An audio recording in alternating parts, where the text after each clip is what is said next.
UP ప్రయాగ్రాజ్లో మహాకుంభమేళాలో భక్తుల పుణ్యస్నానాలు కొనసాగుతున్నాయి. 144 ఏళ్ల తర్వాత వచ్చిన మహాకుంభమేళా రేపటితో ముగియనుంది.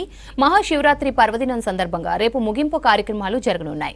రేపు చివరి రోజు కావడంతో మరింత ఎక్కువ మంది హాజరయ్యే అవకాశం ఉంది. ఇప్పటి వరకు త్రివేణి సంగమంలో 60 కోట్ల మందికి పైగా భక్తులు పుణ్యస్నానం ఆచరించారు. అంటే దేశ జనాభాలో 5గురిలో సుమారు 3 మహాకుంభమేళాలో పాల్గొన్నారు. రాష్ట్రపతి ప్రధాని మోదీతో సహా కేంద్ర మంత్రులు, సినీ రాజకీయ ప్రముఖులు భాగస్వామ్యులయ్యారు. ప్రపంచవ్యాప్తంగా అనేక దేశాల నుంచి విదేశీయులు కూడా మహాకుంభమేళాలో పాల్గొన్నారు.